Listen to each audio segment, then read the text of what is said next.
São 17 horas.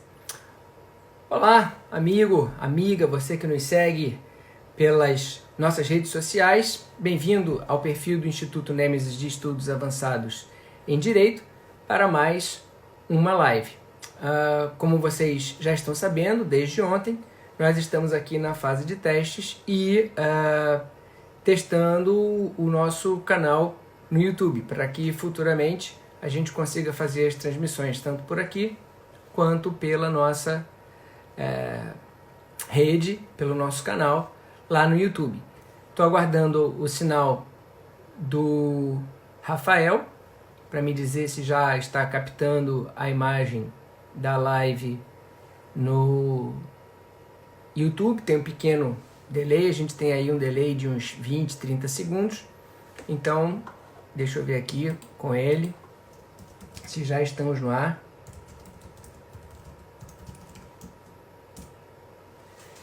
Aguardando. E enquanto isso, deixe-me dar aqui as boas-vindas a todos. A Verônica, Tereza, Jorildo, sempre presente nos prestigiando, Dani Chateaubriand, Bárbara Raquel, Felipe, Leonete, Tereza Cristina, Gabi, Paulo Mohamed Ali, Felipe Paladino,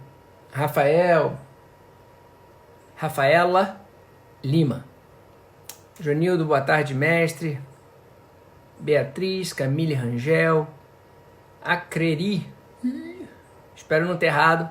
Boa tarde, Beatriz, Brucocel, Denise de Gasperis, Michele Rodrigues, Marco Túlio, Roger Ferreira, Thay Oliveira, Janaína, Giovanni, Eduardo, André Henrique, André Brum, Giovanni, Fábio Tânia Amaral, André Paraíso, Dani. Bom, assine. Aí, meu chefe, quero saber se já está me vendo aí. Eu já te vi. Ana Paula. Acho que ele não permite eu autorizar a entrada. Bom, eu estou no ar aqui, chefe. Me disse eu estou no ar. Fabiola, querida amiga, tudo bom? Cristiano, deixa eu ver aqui. Ana Carvalho. Opa, nosso professor Alexandre Flecha já está na área. A Júris ADV. Francisco. Ana Paula, Gabi, Sula. Oi, Sula. Sula, Aleca. Fabiola, Luciano Souza, Beto Vasconcelos, grande Beto, tamo junto. Dá uma força aí pro Rafa. Já tô ok, já estou no ar. Então tá bom. Vamos avançar, já estamos no ar. Então, bem-vindo a todos. Tô vendo aqui, Flechinha já está na área. Vou chamar o Flecha para conversa. Como vocês já sabem, eu desativo, né, os comentários para que a conversa flua. Se você tiver alguma pergunta, manda para a gente ao longo da nossa apresentação. Então, deixa aqui eu convidar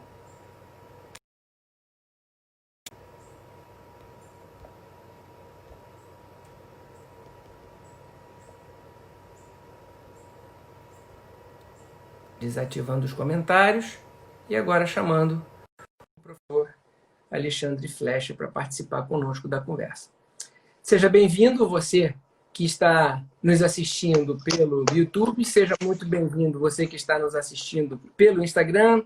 Bem-vindo, Flechinha, como é que você está, meu amigo? Tudo bem? Boa tarde.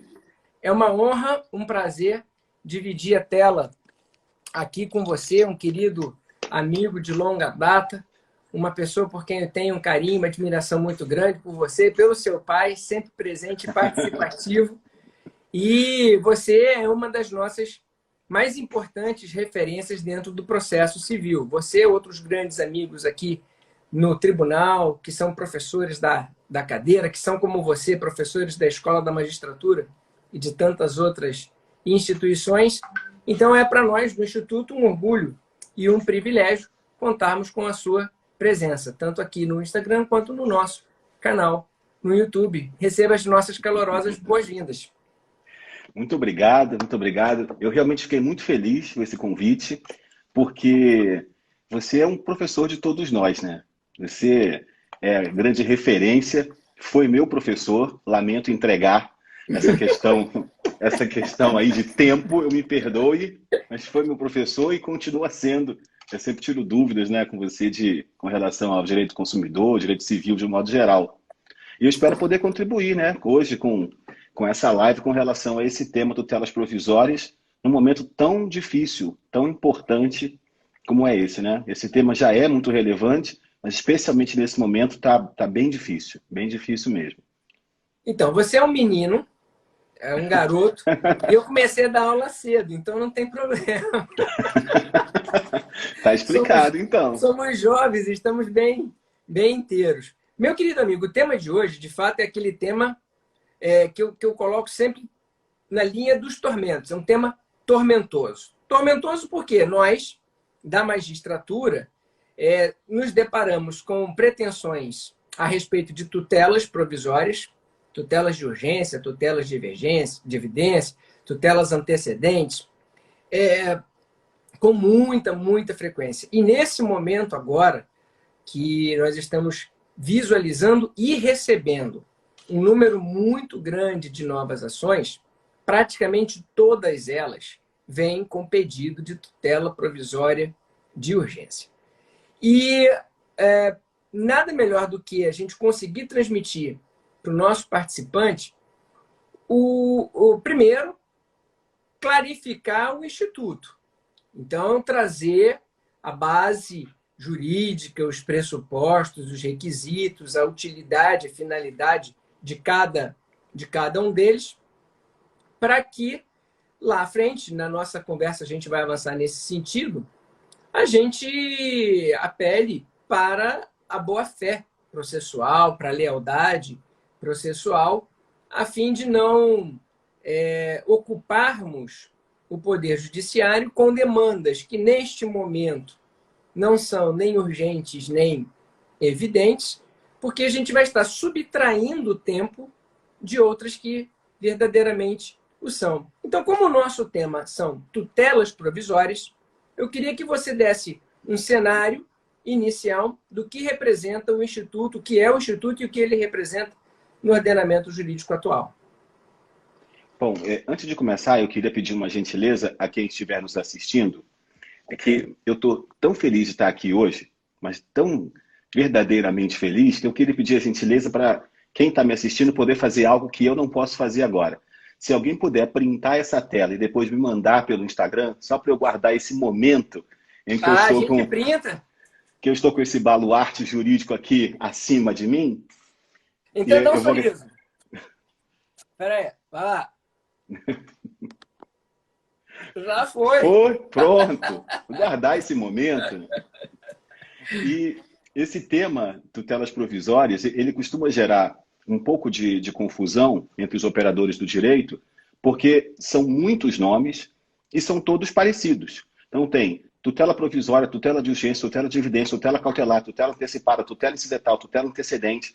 Todos são nomes muito parecidos, com significados diferentes, claro, mas todos são nomes muito parecidos e todos começam com tutela. Então, às vezes, a gente acaba peticionando, escrevendo uma das tutelas como se fosse a outra, e assim por diante. Então, eu acho que a parte mais importante de se estudar esse tema é fazer uma distinção do que seja a tutela provisória. E tutela, eu queria agradecer agora pessoalmente aqui, porque está aparecendo de mensagem aqui no meu WhatsApp, mandando as fotos que eu pedi, já recebi umas 15. Muito obrigado. Vou guardar todas. Também. Vou guardar todas aqui. Eu estou recebendo as fotos aqui. Então, a gente pode definir tutela, só esse nome primeiro, né? Tutela, como o conteúdo de uma decisão judicial. Aquilo que a decisão judicial entrega é a tutela, e a gente tem, por óbvio, se existe uma tutela provisória, existe uma tutela definitiva. E a tutela definitiva é aquela entregue na decisão final que transita em julgado, seja sentença ou acórdão. E, por outro lado, a tutela provisória é aquela entregue numa decisão que tem um prazo de validade. Ela só dura enquanto durar o processo. Se eu quiser que aquela tutela perdure para depois do processo, é preciso que ela seja confirmada, travestida de tutela definitiva. E essa tutela provisória pode ser de duas espécies, de urgência e de evidência. A de urgência, ela tem uma finalidade essencial. Ela é indispensável para a parte que não pode esperar o final do processo. Eu preciso de uma tutela agora, porque se eu tiver que esperar o final do processo, eu já não terei mais dela necessidade, porque provavelmente o meu direito já pereceu. E se essa tutela de urgência é exatamente a mesma coisa que eu quero lá na tutela definitiva, então essa é uma tutela de urgência satisfativa, que a gente chama de tutela antecipada. E se o que eu quero agora é uma tutela de urgência que só tem por objetivo assegurar um outro direito que eu quero lá na tutela definitiva, então é uma tutela de urgência cautelar. O professor Fred Didier, ele tem uma sacada que eu acho genial. Ele diz assim: a gente até pode chamar a tutela antecipada de tutela antecipada porque é hábito, mas na verdade antecipada todas são. Todas são. Porque a tutela cautelar também é antecipada, a tutela de evidência também é antecipada, mas por uma questão de hábito, vamos chamar a tutela satisfativa de tutela antecipada. E aí vem a primeira grande pergunta, o primeiro grande questionamento. Às vezes, eu ouço colegas advogados dizendo assim: eu tenho um determinado caso concreto que eu não consegui resolver no judiciário. E às vezes, eu não estou dizendo que é sempre, mas às vezes o que acontece é que as armas que o CPC traz, nem sempre elas são bem compreendidas. Às vezes porque o Instituto é novo, como acontece com a tutela de evidência. A gente sabe exatamente para que se presta uma tutela de urgência. Eu preciso da decisão agora, porque eu não posso esperar o final. Mas a tutela de evidência, que só tem um artigo do Código, o 311, ele já começa dizendo: será concedida a tutela de evidência mesmo quando não haja risco de dano. Ou seja, mesmo quando eu não tenha urgência, mesmo quando eu posso esperar até o final do processo. E aí eu faço uma pergunta, não ao professor, mas ao desembargador, a pergunta seguinte: é comum julgar em sede de agravo, lá na 25ª Câmara Civil, é comum julgar agravos que versem sob tutela de evidência? Raro. É raro. E por que isso é raro? Porque o tribunal só pode julgar aquilo para o que ele é provocado. O que significa que os advogados têm usado muito pouco esse instituto. Por isso que são raros os agravos nesse sentido. E isso não significa que só uma carência dos advogados. Na verdade, eu acho que é a falta de compreensão do Instituto como um todo, por todo mundo. Por juízes, promotores, defensores, advogados, por todo mundo. Porque ele é novo. Porque ele só tem 4 anos de vigência. Então, para que serve a tutela de urgência? Para me dar a decisão que eu não posso esperar até o final. E para que serve a tutela de evidência? E aí, antes de responder, eu dou um exemplo. Bem curtinho, que eu sei que o nosso tempo é curto. Então, um exemplo bem curtinho. A tutela de evidência, eu penso no seguinte caso concreto. Eu e o meu filho, menor de idade. Então, ambos sofremos uma lesão, ambos tivemos o nosso nome escrito no SPC ou no Serasa. Eu tenho urgência de tirar o meu nome de lá, assim, e ambas as inscrições foram indevidas. Eu tenho urgência de tirar o meu nome de lá porque eu tenho que celebrar um determinado negócio jurídico. Então, eis a minha urgência e eu quero uma tutela antecipada. Mas o meu filho, com 5 anos de idade, não tem nenhuma urgência de tirar o nome dele do SPC ou do Serasa. E alguns poderiam dizer: mas ele tem urgência sim, porque ele não tem nenhuma razão para ter o nome negativado. Então ele tem urgência para não ter o nome dele tanto tempo inscrito até que venha a decisão final. E, na verdade, isso não se resolve com tutela provisória. Isso resolve com dano moral maior. Se eu não tenho urgência em tirar meu nome agora para celebrar um determinado negócio jurídico, então, se ficar tempo demais, o dano moral acaba sendo maior. Não é a tutela provisória que resolve isso.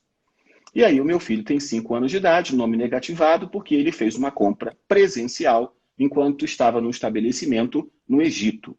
E ele jamais esteve nesse país. É óbvio que não foi ele, é evidente que não foi ele. Então, nesse caso, ele ingressa em juízo, não pede tutela provisória nenhuma, e vem aquela contestação do banco genérica, que não fala absolutamente nada do relação ao caso concreto, aquele famoso modelão que a gente conhece, a expressão, e, portanto, parece ao juiz que o réu está abusando do direito de defesa. Nesse caso, caberia tutela de evidência, não porque o meu filho tem urgência em tirar o nome dele do SPC, mas porque o direito dele é tão bom, o direito dele é tão evidente, que ele tem o direito de usufruir desse direito material agora, e não ao final do processo. Então, esse é o grande objetivo da tutela de evidência. Permitir que a parte possa usufruir de um direito agora, não porque tem pressa, não porque é urgente, mas porque o direito é tão bom que não faz sentido esperar até o final do processo. O Fuchs, né, ele tem uma frase que ele já usava, olha, desde o tempo da faculdade. Então, não vou nem dizer há quanto tempo. Bota tempo aí. Mas ele já dizia, desde aquela época, que o processo ele é instrumental e não pode servir para retardar o direito da parte. Ele dizia, o tempo do processo não pode ser tão que prejudique a parte que tem um direito evidente. Ele já dizia isso lá atrás. O tempo do processo não pode vir em prejuízo da parte que tem um direito evidente. Naquela época, Código de 73, a gente, antes das reformas, então a gente não tinha a figura instituída, né, das tutelas provisórias tais quais nós temos hoje, da tutela antecipada tais quais nós tivemos após a reforma. A gente tinha a figura da medida cautelar, da cautelar inominada, mas que não antecipava o mérito, aquela decisão definitiva. Eu não encurtava o tempo do processo. Foi o que você bem colocou. Uma dura até o fim do processo e a outra vai produzir efeitos permanentes. A gente conseguia dar aquela decisão que vigorava até o juiz pronunciar a sentença e, a partir dali, ratificava a liminar concedida, tornando-a definitiva e vida que seguia. E veio, então, a figura da tutela de evidência, exatamente dentro daquele espírito do Fuchs, lá da UERJ, lá dos bancos acadêmicos. O processo não pode retardar em entregar o direito da evidente da parte. O tempo do processo não pode vir em prejuízo da parte que tem um direito evidente. Legal, exatamente. Né? Você usou uma palavra agora que eu nunca tinha pensado nela, mas eu achei fantástica. Encurtar. A tutela de evidência tem por objetivo encurtar a duração do processo quando um direito é tão cristalino que não faz sentido esperar todo o devido processo legal até que ele possa usufruir desse direito. Não é? Acho que... Você me perguntou da 25ª. A 25ª ela tem 2 decisões de tutela de evidência que eu me lembre de cabeça. Coincidentemente, as 2 foram minhas. E teve uma situação, não vou dar nomes, não vai ficar tão chato, mas teve uma situação que eram 3 ou 4 ações conexas. E vieram os agravos. Em uma delas, ou em 2 delas, eu apliquei a tutela de evidência. Eu concedi a tutela de evidência. Bom, baixo feito, baixam os recursos. O que o juiz faz em uma delas? Em uma delas, ele deu pela perda do objeto porque o tribunal deu a tutela de evidência. E na segunda, ele julgou improcedente o pedido. Por qual motivo? Não gostou da minha decisão? Não faz muito sentido, porque tutela de evidência é provisória. Tem que julgar para ter a definitiva. Não faz sentido isso. Tem uma questão envolvendo um exemplo bem similar a esse, que acontece bastante. Isso eu vejo muitas vezes. Ação promovida pelo segurado em face da seguradora de saúde, em face do plano de saúde, pedindo um determinado procedimento. Home care é o que eu mais vejo. E aí, tutela antecipada, deferida, manda instalar o home care para o autor. Ele usa aquele procedimento lá durante um tempo, um ano que seja, e depois vem a falecer.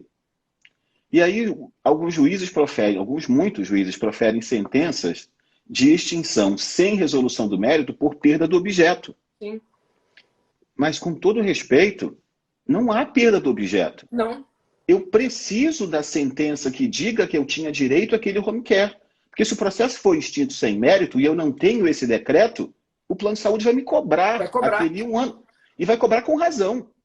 Porque eu não tenho uma decisão definitiva dizendo que eu tinha direito àquilo. Então não Exatamente. perde o objeto. E como normalmente essas ações, além da obrigação de fazer, também tem dano moral, também não perderia o objeto para poder julgar o dano moral. Então, isso deve acontecer bastante na Câmara. Muito. Na época que a 25ª era a Câmara do Consumidor apenas, isso devia ser o tempo inteiro, não é? E aí, você concorda que não é caso de extinção sem mérito? Não, 100% não é caso de extinção. Há interesse na prestação jurisdicional que não se esgotou. É claro. Eu dei algo para atender a um interesse provisório até o julgamento definitivo da demanda, que poderia dizer que ele não tem o direito. Eu poderia julgar improcedente o pedido, se fosse só uma tutela de urgência. Eu, particularmente, Flechinha, vou te chamar de Flechinha, tá, porra? Fique à vontade. Flecha, eu, particularmente, eu tenho uma coisa comigo, mas é uma coisa minha, o Erson, desde sempre. Tanto a tutela de evidência, sobretudo a de evidência, mas a tutela de urgência, elas exigem, elas desafiam a probabilidade do direito. Daqui a pouco você vai falar sobre isso. Sim. E eu enxergo as tutelas provisórias, ou de urgência, ou de evidência, como antecipação do resultado definitivo, eu enxergo assim, Sim. sendo que na tutela de evidência é a antecipação do resultado definitivo encurtando o processo. Porque depois que eu disser o direito evidente, eu estou deferindo, você vai contestar o quê? Ou vai me convencer que eu estou errado, pode acontecer, e aí eu reconsidero a tutela, ou se eu mantiver a tutela, o processo vai durar mais um mês ou dois e vai acabar. Eu não vou deixar o réu estender o processo, não vou deixar ele alongar o processo. Então, eu tenho esse cuidado. E a minha equipe toda sabe disso, a minha Câmara toda sabe disso. Eu só dou agora aquilo que eu tenho certeza que eu darei lá na frente, para não gerar na parte uma falsa esperança, uma falsa expectativa, que ao final ainda pode vir em prejuízo dela. Que é, Sim. por exemplo, o caso do home care, o caso de uma cirurgia de urgência, mas aqui a parte não faz jus, por exemplo. Então, se você defere um procedimento caro a que a parte não faz jus, você deu a ela a falsa ilusão, a falsa esperança de que ela não vai ter que pagar por aquilo. Lá na frente, você reconsidera ou você julga improcedente a pretensão, caramba, mas eu fiz achando que quem tinha que cobrir era o plano. Então eu tenho muito cuidado, sabe? Eu não antecipo se eu não tiver com a probabilidade do direito muito forte, mais forte até do que a urgência. Mais Sim. forte até do que a urgência. O código fez um grande favor para a gente, né, quando ele traduziu do latim para o português os requisitos para a concessão da tutela antecipada, da tutela de urgência. Porque no código anterior a gente dizia fumus boniuris e periculum in mora. O periculum in mora ainda vai, mas o fumus boniuris não dizia nada. Exato. A gente perguntava para alguém o que é fumus boniuris. A pessoa se emperdigava toda e dizia fumaça do bom direito. Tá, mas o que é fumaça do bom direito? Ué, você é surdo? Fumus boniuris. Aí não chegava a lugar nenhum. Não dizia o que era. Exatamente. E aí, não é? Quando a gente perguntava em sala de aula, a gente ouvia possibilidade do direito, probabilidade do direito, é direito muito bom, é direito cristalino, é direito evidente. Então, o artigo 300 veio e disse, são requisitos para a tutela de urgência a probabilidade da existência do direito. E aí nós temos 3 graus, né? Possibilidade, existe alguma chance do direito acontecer. Probabilidade, existe uma grande chance do direito existir. E certeza, que é 100% de chance do direito existir. Que é a tal da cognição exauriente que se vê lá na sentença ou no acórdão. Sabe o que eu vejo?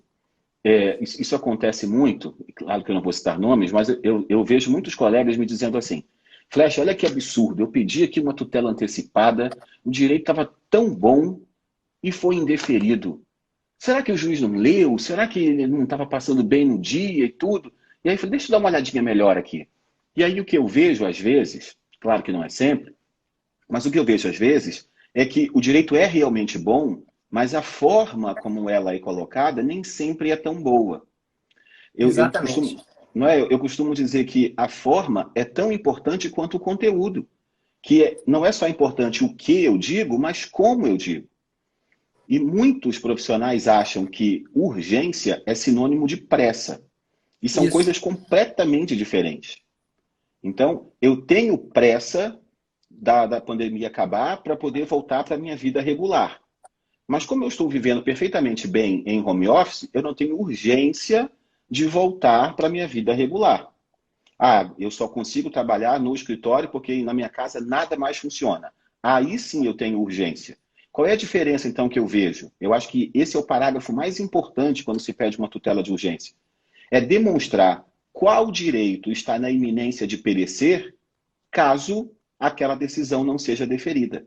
Perfeito. Isso é urgência.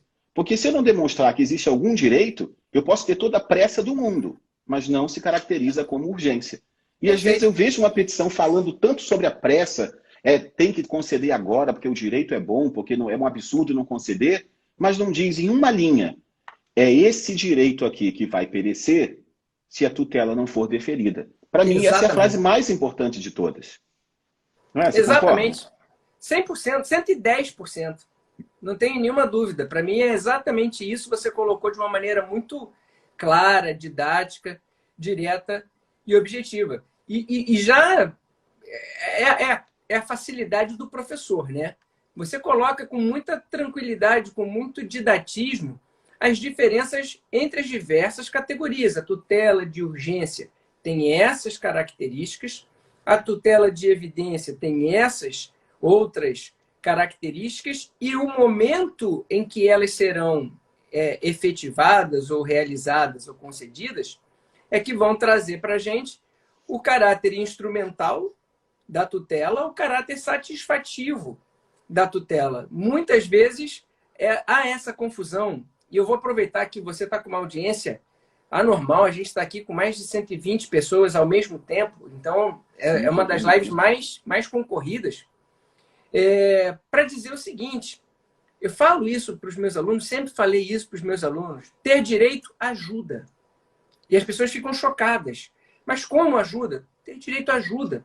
Porque o processo, ele além de ser dialético, ele é retórico, ele é de convencimento. Sim. Eu preciso convencer alguém que não está participando daquela relação conflituosa de que eu tenho razão.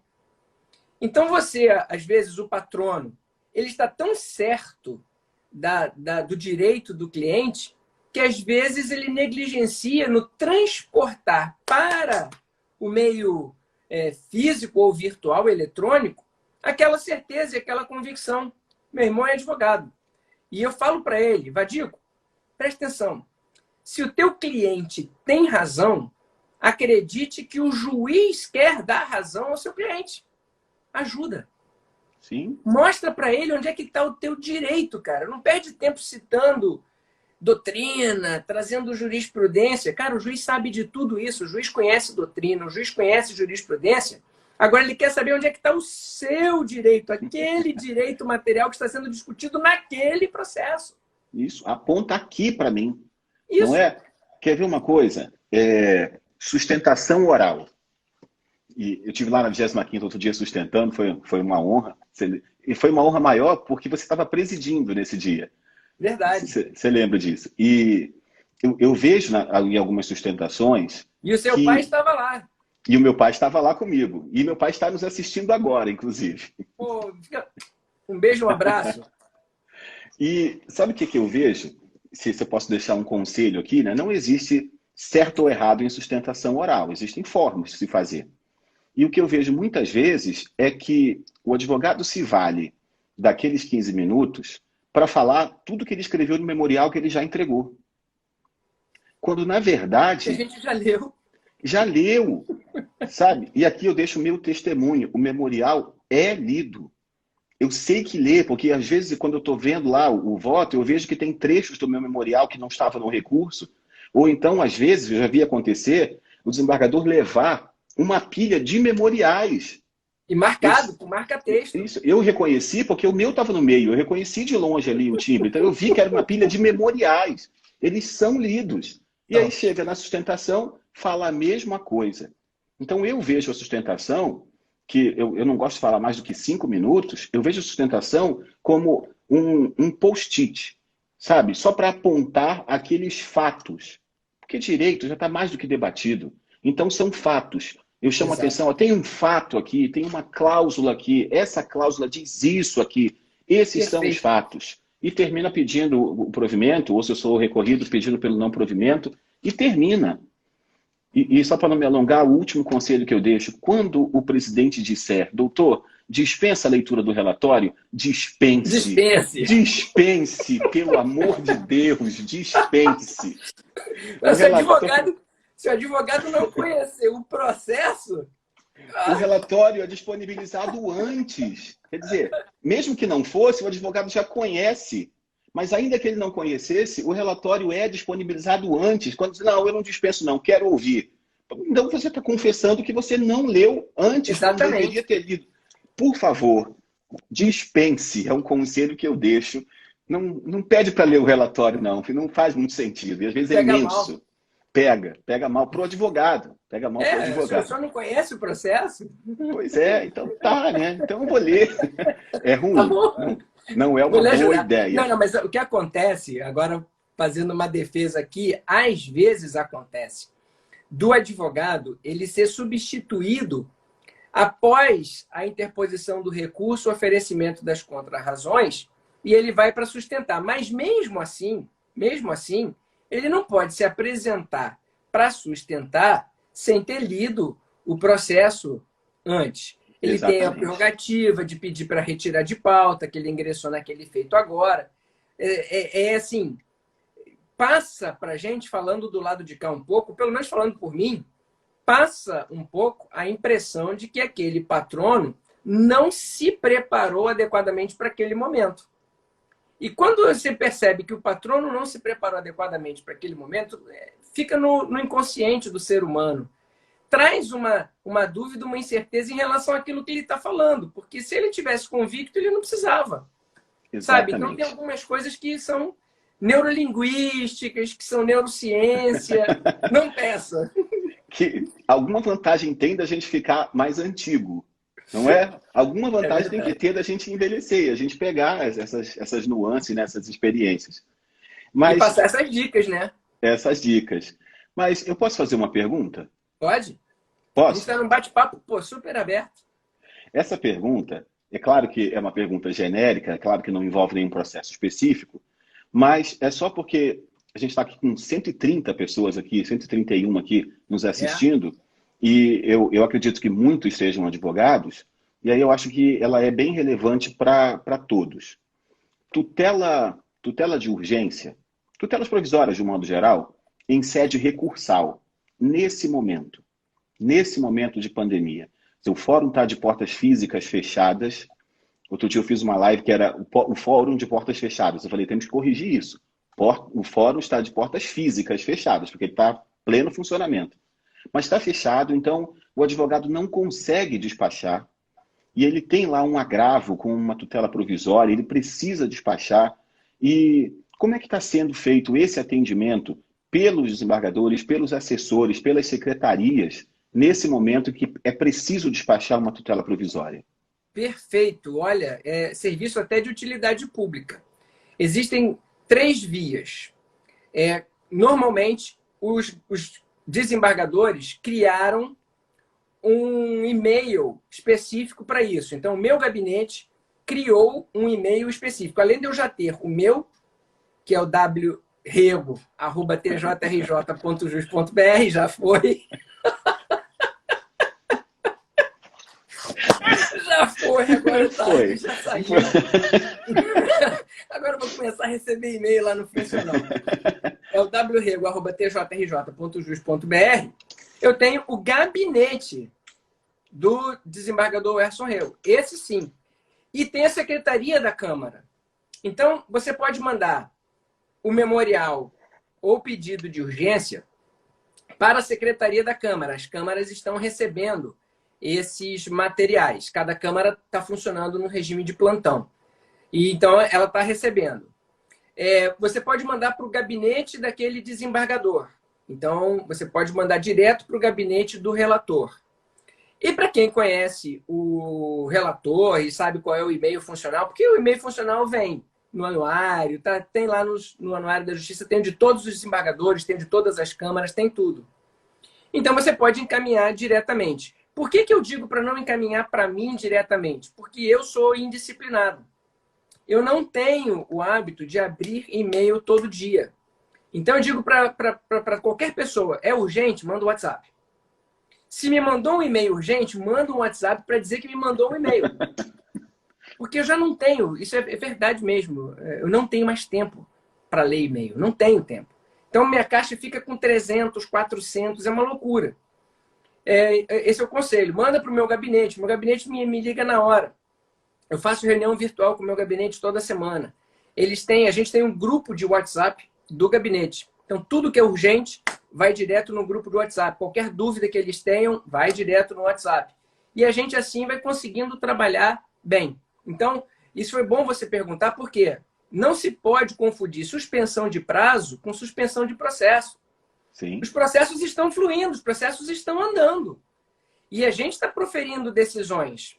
Muitas vezes a parte não tem o início da fluência do prazo, mas se ela quiser abrir mão da intimação, ela se dá por ciente eletronicamente e oferece o recurso dela normalmente, vai ser distribuído normalmente.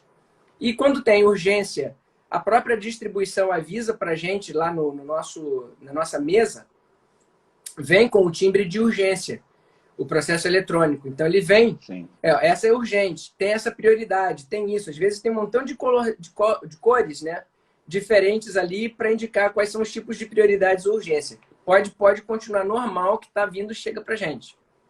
Isso. E se alguém ficou com curiosidade de saber onde conseguir os outros e-mails dos outros 189, né? 179 desembargadores e mais 10 JDS, né? E mais 10. Então, dos outros 189 magistrados que estão atuando no tribunal, no site do tribunal, ali na aba institucional, tem ali os e-mails e os telefones das secretarias. Não é? O meu é transparente. Então nunca vamos saber. Eu esqueci de te avisar, porque eu estava numa aula da FGV, você sabe? Sim. E aí eu falei, pô, Alberto, faz o contato com o professor Flecha, deixa tudo acertado. Eu esqueci de dizer que isso aqui também é um happy hour jurídico. Se eu soubesse, eu trouxe água. É um happy hour. Aí o pessoal já está aqui e tal, desce um vinhozinho. Vou ficar com água dessa vez. Na próxima eu vou trazer o meu vinho também. Se eu fizer do lado de fora, a gente traz charuto e pronto. Aí faz uma live de 4 horas. Vai ser melhor que Gustavo Lima. Ó, tenho 2 perguntas aqui, Flecha. Já vou te passar. A primeira pergunta é bem interessante. Diz o seguinte: é possível julgar agravo de instrumento sem abrir prazos para contra-razões? Seria uma antecipação de tutela recursal de evidência. Vamos criar essa figura aqui agora. E a outra pergunta é a seguinte: será que a tutela de evidência e a de urgência não se confundem? Aí o complemento é que eu não consigo porque o espaço é limitado. Mas ele ia continuar a pergunta. Tem essas duas. A tutela recursal de evidência, sem as contra-razões, mata ali quando chega, e diferenciar a tutela de evidência de tutela de urgência, porque ele acha que se confundem e a gente sabe que não. Mas vou deixar você fazer a explicação. Bom, com relação ao agravo, não dá para julgar pelo mérito sem as contra-razões, que aí seria uma decisão inconstitucional e ilegal, e certamente ela seria reformada. É indispensável que a gente tenha as contra-razões primeiro. O que é possível de se obter antes das contra-razões é uma tutela recursal. Então, o que eu quero ao final desse agravo é não ter que depositar um determinado valor que o juiz da origem mandou depositar. E eu quero uma tutela, e eu requeiro uma tutela recursal, tutela antecipada recursal, e aí sim ela é monocrática pelo relator, dizendo defiro ou indefiro. Se ele defere, eu tenho a mesma coisa que eu quero ao final do agravo, que é não efetuar aquele depósito que a primeira instância determinou, mas aquilo é uma decisão provisória, só dura enquanto durar o agravo. No julgamento do mérito do agravo, é indispensável que tenha as contra-razões. Na verdade, que tenha oportunizado a parte oferecê-las, né? Se ela não quiser oferecer, o agravo será julgado de qualquer maneira, mas tem que oportunizar a parte. E com relação... Oi, diga. Né? É aquela tal história que o advogado ele pede assim, eu quero efeito suspensivo ativo. Dá uma força pra gente, pede antecipação de tutela recursal. Efeito suspensivo ativo, não existe isso, né? Isso absolutamente não existe. Isso é uma invenção jurídica. Uma vez eu vi um colega com uma petição, vou pedir um efeito suspensivo ativo. Falei, você pode me explicar o que é isso? E não sabia. Não sabia explicar. Aí ele falou, é mais ou menos como uma tutela antecipada recursal. Eu falei, mais ou menos não, filho. É exatamente a mesma coisa. É exatamente isso. Exatamente a mesma coisa. Não faz sentido essa expressão. Absolutamente nenhum. É porque tem uma razão histórica para isso, né? Eu peço algo na origem e o juiz defere. Está deferida. Então eu peço efeito suspensivo, normal, para suspender esse deferimento. Os efeitos do deferimento. Quando o juiz indefere, eu quero suspender o indeferimento para que algo aconteça. Portanto, algo seja ativo. Daí o tal efeito suspensivo ativo. Que é uma expressão criada para ser o inverso do efeito suspensivo normal. Só que isso não existe, né? Não. Essa expressão absolutamente não existe. Como também tem uma outra expressão muito famosa, perda do objeto. Isso também não existe. Exatamente. Na verdade, é falta de interesse de agir superveniente. Fato superveniente. Então, eu não recomendo muito usar efeito suspensivo ativo, porque falta um pouco de técnica, né, no manuseio. Exatamente. Facilita, gente. A gente gosta, para as pessoas que acham que juiz não lê peça, isso não é verdade. E a gente gosta de peças bem redigidas. Por incrível que pareça, eu guardo peça bem redigida. Eu guardo. Anoto, guardo. Muitas vezes cito trechos de um bom memorial, você mesmo já mencionou. O advogado, ele é um primeiro juiz da causa e é um grande auxiliar do juiz quando ele está de boa fé, com lealdade. Sim. E a gente valoriza esse trabalho. Então é importante que o advogado entenda que é preciso ter técnica, é preciso ter cuidado. Ele não precisa mostrar erudição. Ele não precisa mostrar erudição. Não encha uma peça processual com citações clássicas, com excesso de jurisprudência. Não precisa. Você precisa ser direto e objetivo naquilo que é relevante. Os fatos e o direito, ponto. Se você for cirúrgico ali, nota 10. E curto, né? Para que petição longa demais, né? É verdade. Curto, seja se o direito curto é bom, ali. você escreve pouco. É isso aí. Não tem um ditado que diz? Advogado, ó. Quanto maior a peça, menor o direito, não é isso? Tem um ditado, né, que fala isso. Pois é. Hoje eu passei por uma situação bem curiosa. Eu distribuí um agravo hoje e é uma coisa bem rara de acontecer. Eu nunca tinha feito na vida. 23 anos que eu sou advogado, nunca tinha feito isso. Mas coisas que a pandemia nos proporciona. O juiz proferiu uma decisão interlocutória em dezembro. E aí veio o recesso. Você tem uma ideia, eu agravei hoje de uma interlocutória de dezembro. Veio o recesso, e aí os prazos ficaram todos suspensos. Quando saiu do recesso, teve embargo de declaração da outra parte, interrompeu o meu prazo de agravo. E quando estava... Aí o juiz demorou um pouco para julgar. Quando ele julgou, já estava na suspensão do CNJ por causa da pandemia.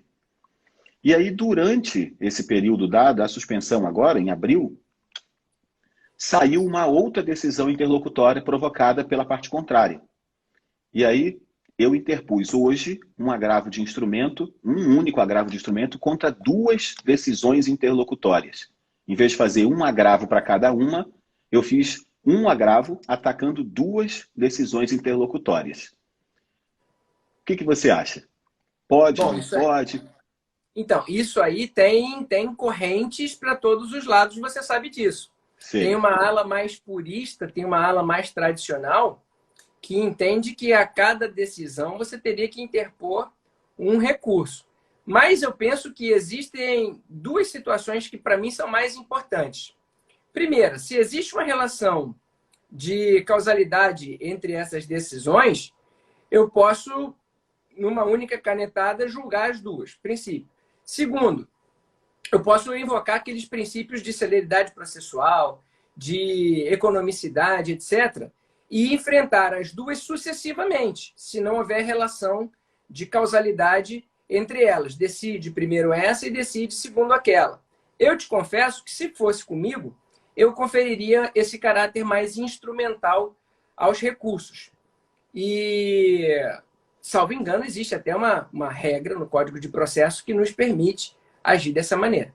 Mas eu já vi colegas mais tradicionais e puristas entendendo que escolha para qual decisão você quer que seja objeto desse recurso. Desse recurso. Pois é, tem uma decisão recente do STJ, 2019, da ministra Nancy Andrighi, dizendo que não fere, uma das maiores processualistas do STJ, dizendo que não fere, eu estou ficando com a inveja danada desse vinho, mas vamos prosseguir, que não fere a unirrecorribilidade um agravo só para as duas. E aí, eu interpus um agravo só para as duas, sabendo que tem a chance de ser admitido, mas sabendo também que, na pior das hipóteses, eu seria intimado para dizer qual agravo aquela decisão estaria atacando. E aí sim, eu atacaria mais urgente e depois faria um outro agravo, depois não tem problema nenhum. Então, essa foi a solução que a gente conseguiu. E aí, só para deixar essas 143 pessoas morrendo de curiosidade, vai subindo. Só para deixar esse povo curioso, quando acabar a live, eu te ligo para te falar quem é o relator. Só para você se divertir um pouquinho. Não vou contar para ninguém. Eu já antecipei resultado. Não, nem é da 25ª, porque já tem Câmara prevendo. Tá se fosse, eu não faria esse comentário. Mas depois eu te conto quem é o relator para você se divertir um pouquinho. Em off. Não tem segredo de justiça, não tem problema nenhum. E aí tinha uma outra pergunta, não foi? A diferença entre tutela antecipada e a tutela... Não, tutela de urgência e tutela de evidência, que ele acha que se confundem. Pois é. A tutela de urgência cautelar é a mais fácil da gente excluir dessa confusão, porque o que eu peço agora é algo diferente do que eu quero ao final. Eu quero produzir uma prova, eu quero trazer para cá um documento, eu quero algo nesse sentido. Aliás, abrindo outra porta aqui, já que estamos num bate-papo, eu vejo que às vezes o advogado tem alguma dificuldade para identificar a cautelar. Que cautelar é essa? Essa cautelar, embora o Código Novo não dê mais nome para as cautelares, né? Mas como é que eu faço para pedir a cautelar? Cautelar só tem duas funções. O Código anterior tinha 16 cautelares nominadas e mais as inominadas, que eram aí um céu aberto para isso. Mas ela só serve para duas coisas. As cautelares são constritivas ou probatórias. Elas só servem para bloquear bens ou para produzir uma prova antes do momento processual adequado. É só para isso que elas servem. Então, de todas as tutelas provisórias, a gente já afasta de uma eventual confusão a tutela cautelar, porque ou ela quer uma constrição ou ela quer uma produção de prova. A tutela antecipada e a de evidência, elas podem gerar certa confusão porque elas têm semelhanças. Ambas querem agora a mesma decisão que se quer ao final. Ambas são satisfativas, ambas têm conteúdo de mérito. E aí eu posso explicar a diferença de duas formas. Uma forma curta, que na minha opinião não ajuda, e uma forma um pouquinho mais longa, mas também é curtinha. A forma curta é a que está na lei. A tutela antecipada é de mérito, mas tem urgência, e a tutela de evidência também é de mérito, mas independe do risco, independe do perigo in mora, que é o 311. Aí, ok, Flecha, só que na prática é bem difícil a gente identificar quando é que se tem essa urgência, quando é que não se tem essa urgência. E aí o Código nos dá uma boa dica para isso. Porque o 311 tem 4 incisos. Será concedida tutela de evidência independentemente do risco do perigo in mora? Quando? E aí vem 4 incisos. Se o seu caso concreto, aquele que você está pleiteando a tutela provisória, é de mérito e está numa dessas 4 hipóteses, então você tem a vantagem de só descrever a hipótese e não precisar demonstrar nenhum direito com risco de perecimento. Eis a tutela de evidência. Agora, se você não está nessa hipótese, então você ainda consegue uma antecipação do mérito, mas aí tem que demonstrar que existe algum direito na iminência de perecer. Essa, para mim, parece a grande diferença entre uma e outra. Perfeito. Está chegando para a gente aqui algumas perguntas do nosso canal no YouTube. E O Rafael e a Ellen, que estão coordenando isso para a gente, à distância, já mandaram aqui as perguntas. O professor Francisco Sancler, você deve conhecer, da Júris ADV. Um abraço, sim. Francisco. Ele está mandando aqui a seguinte pergunta. A lei de abuso de autoridade vai acabar com a penhora online? Será que a tutela provisória... São duas perguntas. Será que a tutela provisória de urgência, de natureza cautelar, perdeu força com a nova lei do abuso de autoridade? Ou seja, ele está colocando aqui se os juízes terão receio maior de deferir essas tutelas provisórias de urgência, tutela a penhora online, com receio do que dispõe a lei de abuso de autoridade. É uma questão interessante. Como é que você enxerga? Bem interessante. Uma lenda só se torna um fato quando a gente presencia aquele fato. Presencia o fato. Presencia. Então, eu ouvi uma lenda, e eu digo lenda assim, porque eu nunca vi isso acontecer, mas eu já ouvi colegas falando que alguns juízes não estavam deferindo penhora online de modo sistemático, independente do caso concreto, porque isso seria uma janela aberta para depois tomar um abuso de autoridade. Eu nunca vi isso acontecer. Eu confesso que eu nunca vi. Mas, se existe isso, eu acho que isso é um medo infundado. Porque, na verdade, a lei do abuso de autoridade está falando que é deferir não só medidas constritivas, mas qualquer medida sem o determinado fundamento, sem a adequada fundamentação para aquela decisão. Então, eu defiro uma penhora online, que nem tem necessidade tanto de mérito assim. Eu tenho que olhar o título executivo e estou na fase da penhora, já está autorizada. Então, é pouco provável que uma penhora deferida seja num momento inadequado a ponto de gerar um abuso de autoridade. Acho muito pouco provável que isso aconteça. Mas, se acontecer, os recursos estão aí para isso. Né? A gente cabe agravo de instrumento, parágrafo único do 1015, e o fundamento é esse, que só existiria fundamento para indeferir se a decisão causasse prejuízo e fosse desarrazoada. No caso concreto, havendo fundamentação pelo tribunal, que se defira, não briga comigo, efeito suspensivo ativo para aquele bloqueio. Na verdade, mas é um pouco por aí mesmo.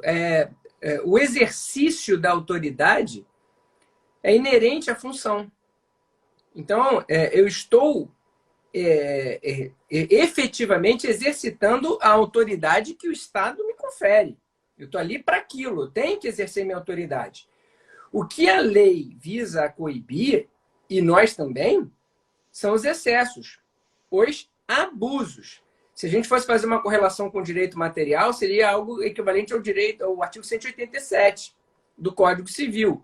Quer dizer, eu tenho um direito, eu posso exercitar o meu direito, mas eu não posso, no exercício do meu direito, e aí a analogia, no exercício da minha prerrogativa da minha função, extrapolar os limites daquilo que me é permitido. Então, eu sou obrigado a fundamentar. Eu não posso dar uma decisão sem fundamento, ela é nula. Eu sou obrigado a fundamentar. Ela não pode ser de modo a atingir a parte por razões pessoais. Você foge do princípio da pessoalidade, impessoalidade, da imparcialidade. Então, nessas situações, você tem um abuso da prerrogativa da função, você se desvia da função para causar um prejuízo à parte. Isso é um abuso de autoridade. Agora, deferir uma medida de constrição judicial prevista em lei, no exercício da minha função jurisdicional, meu amigo, eu não tenho a menor preocupação em fazer aquilo que eu tenho que fazer. E quem não gostou, que corra atrás. Que recorra. Exato. Se existir mesmo essa hipótese, que, de novo, eu nunca vi, mas se existir mesmo decisão como essa, indefiro penhora, o Francisco, ele está me mandando o WhatsApp, está entrando aqui na minha tela umas fotos que eu não consigo ver. Provavelmente é foto de alguma decisão, mas não dá para abrir agora, Francisco. Ele está mandando aqui no WhatsApp para mim. E se existir mesmo decisão como essa, existe aí um pequeno problema, uma bobagemzinha. indefiro penhora online porque é abuso de autoridade, mas absolutamente tudo que o juiz faz no processo é exercício de autoridade. Exatamente. Então se o fundamento é esse, então o juiz não pode fazer mais nada. Se aposenta. Ou ele vai escolher quais atos de autoridade ele vai deixar de praticar. Acho que não faria sentido.